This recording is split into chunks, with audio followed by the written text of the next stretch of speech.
Hello guys, मैं हूं अनुभा और आप सभी का अनुभा स्टडी फैक्ट्स में स्वागत है। तो गाइस, आज हम पुलिस कांस्टेबल में जो भी एग्ज़ाम्स पूछे गए हैं साइंस से रिलेटेड, उसके बारे में यहाँ पर डिस्कस करेंगे। ऑलमोस्ट 10 to 15 फैक्ट्स को यहाँ पर हम डिस्कस करेंगे, क्योंकि अभी मध्य प्रदेश में पुलिस कांस्टेबल की वैकेंसीज़ आने के फुल चांसेस हैं, जिसे हम एमपी पुलिस कहते हैं। तो उसमें साइंस से रिलेटेड जितने भी क्वेश्चंस अभी तक प्रीवियस ईयर में पूछे गए हैं, हम उनके बारे में इस टॉपिक या इस वीडियो में बात करेंगे। हर एक टॉपिक से, चाहे वो आपका केमिस्ट्री हो, आपका फिज़िक्स हो, मतलब हर एक सब्जेक्ट, साइंस में भी आपको पता है कि फ़िज़िक्स, केमिस्ट्री और बायोलॉजी 3 सेक्शंस में डिवाइड है। तो हर एक फील्ड से क्वेश्चंस पूछे जाते हैं, चाहे आपका बायोलॉजी हो, चाहे आपका केमिस्ट्री हो। ठीक है गाइस, तो आज हम 10 to 15 फैक्ट्स को यहाँ पर डिस्कस करेंगे, जो कि अभी तक पुलिस कांस्टेबल में एग्ज़ाम्स पूछे गए हैं। इससे गाइस, इस सीरीज से आप सभी को ये फ़ायदा होगा कि आपको ये पता चल जाएगा कि क्वेश्चंस किस तरीके से पूछे जा रहे हैं और वेटेज कितना है। मतलब जैसे एमपी पुलिस में जो जीएस का जो कंटेंट होता है, जितने मार्क्स में वो आती है, तो उसमें से साइंस कितना वेटेज रखता है, आज सभी को ये पता चल जाएगा। उससे आपको ये भी हेल्प मिलेगी कि आपको हिस्ट्री, साइंस, आपका ज्योग्राफी, आपका करंट अफेयर्स, आपको किस किस सेक्शन में कितना कितना टाइम देना है और किस तरीके से क्वेश्चंस पूछे गए हैं। So without wasting time, let's get started. हल्दी को जब एचसीएल में और NaOH में अलग अलग समय पर पेस्ट के फॉर्म में डाला जाता है, तो क्या होता है, मतलब वो कौन सा रंग देती है। तो HCl आप सभी को पता है कि ये एक एसिड है। अब भाई कैसे पता चलेगा कि ये एसिड है और NaOH क्षार है। तो आप सभी को पता होगा, जो H पॉजिटिव आयन देते हैं वो एसिड होते हैं, जो OH नेगेटिव आयन देते हैं वो क्षार होते हैं। ठीक है गाइस, तो जब हल्दी को हम अम्ल में डालेंगे तो वो येलो कलर देगी, और जब क्षार में डालेंगे तो रेड कलर देगी। पुलिस कांस्टेबल 2016 में जो एग्ज़ाम हुआ था, उसमें पूछा गया था कि जब हल्दी को HCl में डालते हैं तो कौन सा, और NaOH मतलब क्षार में डालते हैं तो कौन सा कलर आता है। तो आज आप सभी को पता हो गया होगा कि जो HCl है उसमें, मतलब अम्ल में हल्दी येलो कलर देगी और क्षार में रेड कलर देगी। ठीक है गाइस, नेक्स्ट है कठलुगदी के रासायनिक उपचार से, मतलब जो कास्ट की, मतलब जो वुड लुगदी होती है, लकड़ी की जो लुगदी होती है, उसमें अगर रासायनिक उपचार किया जाए, केमिकल ट्रीटमेंट किया जाए, तो उससे कौन सा एक रेशा निर्मित होता है, उससे रेयॉन बनता है। रेयॉन आपने कपड़े देखे होंगे, जो भी पहनती हैं गर्ल्स, कुर्ती वगैरह हो गया, आपका टॉप वगैरह, बहुत सारे कपड़े मतलब रेयॉन से बनाए जाते हैं, डिफरेंट डिफरेंट टाइप्स के। नेक्स्ट है कौन सी अधातु, ध्यान से पढ़िएगा, कौन सी अधातु, क्योंकि क्या होता है एग्जाम में वो पहला ऑप्शन ही पारा दे देता है। तो हम सबको पता है कि वो कौन सी धातु है जो कमरे के तापद्रव अवस्था में होती है। तो ऑब्वियसली बात है कि हमको पता है पारा है, क्योंकि वो थर्मोमीटर में as a liquid form use होती है।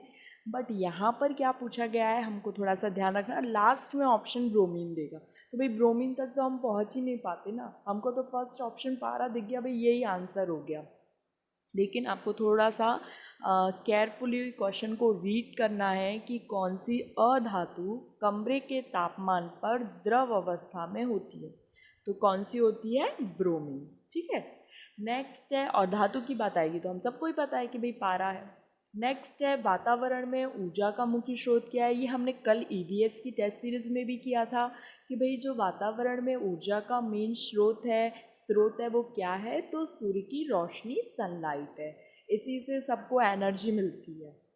नेक्स्ट है घटपर्णी, मतलब जो पिचर प्लांट होते हैं, जिन्हें हम नेपेंथीज भी बोलते हैं। ये हमने अपने साइंस वाले पार्ट में डिस्कस कर रखा है। आप खुद सोचेंगे गाइस, मैंने अभी तक जितने भी आपको पढ़ाए होंगे ना, उसमें से बहुत सारे क्वेश्चंस पुलिस कांस्टेबल, एसआई, इन सब में पूछे गए। तो मैं इसी अकॉर्डिंग आप लोगों को तैयार कर रही हूँ कि आप किसी भी एग्ज़ाम में बैठें तो आप साइंस और हिस्ट्री में मात ना खा पाएँ। मेरी कोशिश मेरी तरफ से यही रहेगी। बाद बाकी फिर आपको भी अपनी तरफ से एफर्ट्स डालने हैं, अपनी तरफ से भी पढ़ाई करनी है, कोशिश करनी है कि भाई जितनी भी वीडियोस चैनल पर अपलोड हो रही हैं, आप एक तो उनको पर डे बिल्कुल सिंसियरली उनको पढ़ें, और उसके बाद खुद से भी कुछ अलग जो आप नोट्स बना रहे हैं या जिन बुक से भी आप पढ़ रहे हैं वो भी आप सेल्फ स्टडी सबसे बेस्ट होती है। बाद बाकी ये जो वीडियोस हैं या जो माध्यम है ये सब, ये केवल आपको आपकी जो पढ़ाई है या जो आपका माध्यम है उसको बूस्ट करने के लिए कि भाई आप किस तरीके से क्वेश्चंस पूछे जाते हैं, आपको डायरेक्शन बताने के लिए, आपकी गाइडलाइन देने के लिए, बाकी और कुछ नहीं। तो आप थोड़ा सा ध्यान रखिएगा कि जो घटपर्णी है मतलब जो पिचर प्लांट है जो कि मटका शेप में जो घड़ा शेप होता है उसमें रहता है, इस वजह से इसको घटपर्णी बोलते हैं। नेपेंथीज इसको बोलते हैं, इसको पिचर प्लांट बोलते हैं। और ये कहाँ पाया जाता है ये मैं बता चुकी हूँ। तो आपको अगर नहीं पता है तो आपको पता होना चाहिए, क्योंकि मैं प्रीवियस वीडियो में पढ़ा चुकी हूँ। ये भारत में मेघालय में पाया जाता है। और कहाँ कहाँ पाया जाता है आप ये मुझे कमेंट सेक्शन में बताना, क्योंकि मैं ये प्रीवियस वीडियो में करा चुकी हूँ। ठीक है गाइस। नेक्स्ट इसमें है कि जो घटपर्णी है उसका कौन सा भाग है जो इंसेक्ट्स मतलब कीटों को पकड़ता है। हमने पढ़ा था कि जो घटपर्णी होता है वो दलदली स्थानों पर पाया जाता है। ठीक है। तो घटपर्णी का कौन सा भाग है जो कीटों को अपनी ओर आकर्षित करेगा, तो वो कौन सा पार्ट रूपांतरित हो जाता है, तो वो लीव्स होती हैं। मतलब लीव्स एज आ बिल्कुल हिंदी में हम अगर शुद्ध लैंग्वेज में अगर इसको समझें तो एक ढक्कन का काम करती हैं लीव्स। क्या करती हैं, बिल्कुल खुल जाएंगी और जैसे इंसेक्ट उस पर आकर बैठेगा पिचर प्लांट पर वो फट से बंद हो जाती है। तो जो इंसेक्ट है वो अंदर रह जाता है और फिर ये उसको डाइजेस्ट कर जाती है। मतलब जो घटपर्णी जो पौधा होता है वो फिर उस इंसेक्ट को डाइजेस्ट कर जाता है। तो ये जो लीव्स है वो एज अ ढक्कन, ठीक है, कैप की तरह काम करती हैं।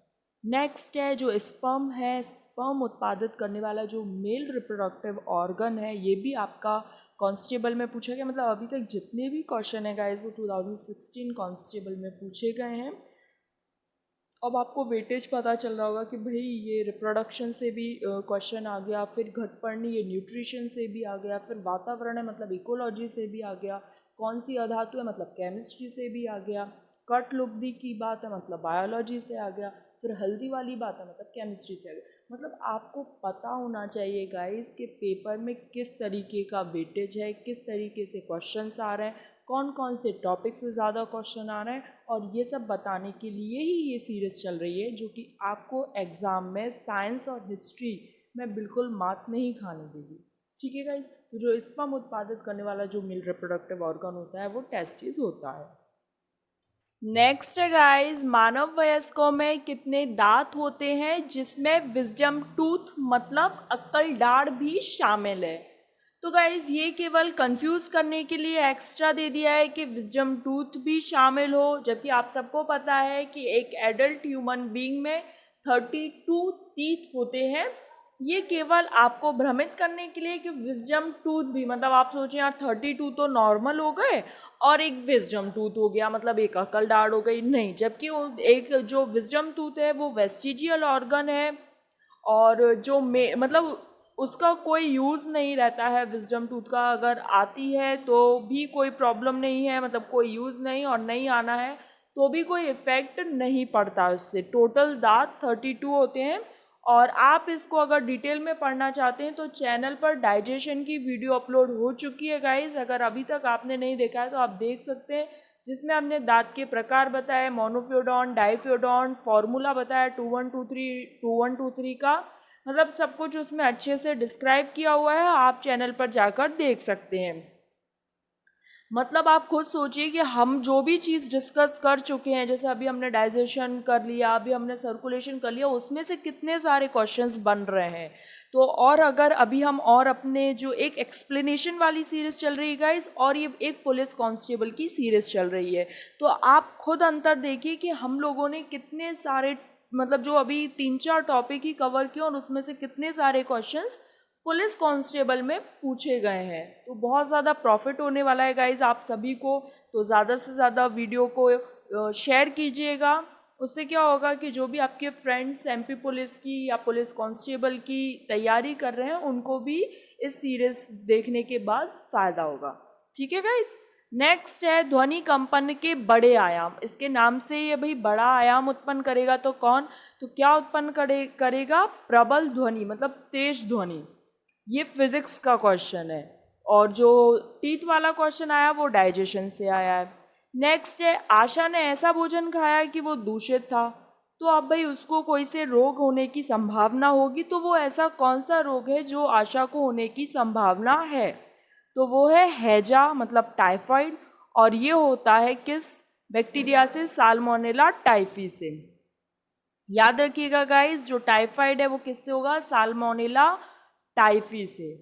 ठीक है गाइस। नेक्स्ट है अमीबा के अलावा एक कोशिका का ऐसा नाम बताओ जो अपना आकार बदल सकती है।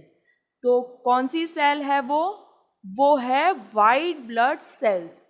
इसके बारे में हमने सर्कुलेशन में पूरा डिटेल में पढ़ा है। अगर अभी तक आपने सर्कुलेशन की वीडियो नहीं देखी है तो सबसे पहले आप सर्कुलेशन की वीडियो देखिए। उसमें हमने फुल मतलब एक अच्छा एक्सप्लेनेशन उसमें रखा हुआ है। काफ़ी मतलब ज़्यादा लेंदी भी नहीं है, लेकिन हर एक पॉइंट को अच्छे से डिस्क्राइब किया है वहाँ पर। लेकिन मैं आपको शॉर्ट में यहाँ पर भी बता देती हूँ कि जो वाइट ब्लड सेल्स है इनका दूसरा नाम है ल्यूकोसाइट्स। और ये एंटीबॉडी का बॉडी हमारे शरीर में बनाती हैं। इसका मतलब क्या हुआ, हमारे शरीर की ये सैनिक कहलाती है। भाई सैनिक क्यों कहलाती हैं, क्योंकि ये हमारे शरीर की बाहर से आने वाले वायरस बैक्टीरिया से हमारे शरीर की रक्षा करती हैं। उसके बाद मैंने एक सर्कुलेशन में आपको दूसरा पॉइंट भी बताया था कि अगर ब्लड में WBC की मात्रा बहुत ज़्यादा हो जाए, अत्यधिक मात्रा में उपस्थिति हो जाती है अगर ब्लड में वाइट ब्लड सेल्स की, तो क्या हो जाता है, ल्यूकेमिया, जिसे हम क्या कहते हैं, ब्लड कैंसर। हमने सर्कुलेशन में ब्लड ग्रुप के भी बारे में बताया है कि भाई AB O होता है। AB जो होता है वो यूनिवर्सल रेसिपिएंट होता है, O जो होता है वो यूनिवर्सल डोनार होता है। एक ह्यूमन हेल्दी बॉडी में कितना ब्लड है, तो 5 से 6 लीटर होता है। ब्लड का pH कितना होता है, तो 7.4 होता है। फिर उसके बाद WBC का बनना कहाँ पर होता है, तो स्प्लीन में होता है। RBC जहाँ पर नष्ट होती है वो भी स्प्लीन में होती है। उसके बाद जो स्प्लीन है वो ग्रेवयार्ड ऑफ RBC कहलाती है, क्योंकि वहाँ पर जो सड़ी गली RBCs जो रहती हैं, डेड ब्लड डेड जितनी भी रहती हैं, वो सब कुछ वहाँ पर स्प्लीन में मतलब स्प्लीन में ही वहाँ पर उनका सब कुछ नष्ट हो जाता है। मतलब वो जो भी डेड, और क्योंकि हमारी बॉडी से डेड चीज़ें या वेस्ट मटेरियल हटाना पड़ेगा तभी नई चीज़ें जनरेट हो पाएंगी, तो वो स्प्लीन काम करती है। ये सब कुछ आपको सर्कुलेशन वाली वीडियो में मिल जाएगा गाइज, तो आप ज़रूर जाकर देखिएगा। उसके बाद CNG का फुल फॉर्म सबको पता है, लेकिन फिर भी ये कांस्टेबल में पूछा गया है। तो कहीं कहीं ना कहीं क्वेश्चंस बहुत इजी भी हैं, कुछ थोड़े मॉडरेट भी हैं, कुछ हाई लेवल भी हैं। जैसे ये वाला था कि भाई अमीबा के अलावा एक कोशिका, तो बहुत सारे लोगों को नहीं पता होगा कि वाइट ब्लड सेल्स भी अपना आकार बदल सकती है। ये मोस्टली लोगों को पता होगा कि अगर दूषित भोजन जल पी लिया जाता है, खा लिया जाता है, तो टाइफाइड हो जाता है। तो इस तरीके से आप कर सकते हैं। नेक्स्ट है रक्त के शुद्धिकरण की प्रोसेस। ये हमने एक्सक्रिएशन वाले टॉपिक में हमने पढ़ा था कि जो किडनी होती है वो रक्त के शुद्धिकरण की प्रोसेस करती है, और ये जो प्रोसेस है वो डायलिसिस कहलाती है, जिसे हिंदी में अपोन कहते हैं। एक्सक्रिएशन की भी वीडियो चैनल पर अपलोड हो चुकी है, अगर आपने अभी तक नहीं देखा है तो आप जाकर देख सकते हैं। नेक्स्ट है, और आज के लिए लास्ट है गाइस, पेंडुलम वॉच का आविष्कार किसने किया था। तो मतलब साइंटिस्ट के नाम भी पुलिस कांस्टेबल के एग्ज़ाम में पूछे जाते हैं, तो आपको वो भी पता होना चाहिए। मैं एक वीडियो ऐसी बनाऊंगी जिसमें हम सारे आविष्कारकों के, जो भी आविष्कार जिस वैज्ञानिक द्वारा किए गए, ताकि वो आपको एक ही वीडियो में मिल जाए। उन सभी के नाम और कौन सा आविष्कार किसने किया ये सब एक वीडियो में बना देंगे। उसके बाद जैसे हैजा टाइफाइड साल्मोनेला टाइफी से होता है, TB माइकोबैक्टीरियम ट्यूबरक्लोसिस से होता है। तो इस प्रकार से जो भी ह्यूमन में जो डिसीजेज़ होती हैं, जो बीमारियां होती हैं, वो किस बैक्टीरिया वायरस की वजह से होती हैं, उस पर भी एक अलग से वीडियो बना दूंगी, ताकि आपको कहीं अलग अलग ना जाना पड़े, मतलब अलग अलग बार देखना ना पड़े। सारा ही जो मटेरियल है वो आपको एक वीडियो में प्रोवाइड हो जाए। ठीक है गाइस। तो जो पेंडुलम वॉच का आविष्कार है वो गैलीलियो द्वारा किया गया। तो हम एक रिवीजन देख लेते हैं कि अभी तक हमने क्या क्या पढ़ा था। एक तो ये कि जो टेस्टिस होती है वो मेल रिप्रोडक्टिव ऑर्गन कहलाती है। मतलब उसमें क्या होता है कि स्पर्म का फॉर्मेशन होता है। फिर हमने पढ़ा कि जो आशा ने अगर भोजन वैसा दूषित खा लिया है तो भाई कौन सा रोग हो जाएगा, टाइफॉइड हो जाएगा। फिर हमने क्या पढ़ा, अगर हल्दी को अम्ल मतलब HCl में डालते हैं तो येलो कलर देती है और क्षार में डालते हैं तो रेड कलर देती है। क्षार मतलब जो OH आयन देते हैं और अम्ल जो H पॉजिटिव आयन देते हैं। फिर हमने पढ़ा था कि जो वुड की जो लुगदी होती है उसमें अगर केमिकल ट्रीटमेंट कर दिया जाए तो मानव निर्मित रेशा कौन सा है, तो वो रेयॉन कहलाता है, जिससे बहुत तरीके से कपड़े बनाए जाते हैं। इस तरीके से भी पढ़ा हमने। भाई दांत कितने पाए जाते हैं ह्यूमन एडल्ट में, तो 32 होते हैं। फिर हमने पढ़ा एक अधातु कौन सी है जो कि रूम टेम्परेचर पर लिक्विड फॉर्म में होती है, तो अधातु में कौन सी होती है, ब्रोमीन होती है। और धातु की बात की जाएगी तो पारा होती है। तो गाइज इस तरीके से क्वेश्चंस पूछे जाते हैं। लगभग MP पुलिस में आपको 15 से तो एवर भी एवर मतलब 12, 15, 18 इस तरीके का वेटेज है साइंस का। इस तरीके से क्वेश्चंस पूछे जाते हैं। मतलब GS का लगभग ये 50% या 40% पार्ट तो साइंस ही ले लेती है। फिर बाकी का 10% आपका हिस्ट्री ले लेगी। बाद बाकी का जो 30-40% रहता है उसमें आपका सब कुछ आ जाता है, आपका करंट अफेयर्स, आपका ज्योग्राफी, आपका इकोनॉमी, पॉलिटिकल साइंस, एवरीथिंग। तो जो साइंस और जो हिस्ट्री है मतलब ये इन दोनों सब्जेक्ट का वेटेज ही 45 to 50% हो गया है, जो कि यहाँ पर इस चैनल पर अनुभा स्टडी फैक्ट्स में आपको कवर कराया जाएगा। और ये पूरी कोशिश की जाएगी कि जिस तरीके से क्वेश्चंस अभी तक पूछे गए हैं पुलिस कांस्टेबल में, आप सभी से जब आप एग्ज़ाम देने जाएं तो आप लोगों से बन पाए। लेकिन गाइज आप सोचिए कि केवल 1-2 सीरीज़ में ही आपको अंतर दिखने लगेगा, तो ऐसा नहीं है। थोड़ा सा ये लॉन्ग टर्म प्रोसेस रहती है। कम से कम आप 8 से 10 सीरीज़ अगर ये लगाएंगे, और जो मैंने चैनल पर जो डिस्क्रिप्टिव वीडियो है मतलब एक एक टॉपिक को लेकर, ये तो भाई हमने सारा मिक्स पढ़ लिया है इसमें कि फिज़िक्स भी आ गई हमारा, बॉटनी जूलॉजी हमारा सब कुछ आ गया। लेकिन जो मैंने एक टॉपिक वाइज जो वीडियोस बना रखी हैं, अगर आप उनको देखेंगे तो आपको ज़्यादा फ़ायदा होगा, क्योंकि क्वेश्चंस उन्हीं से आए हैं।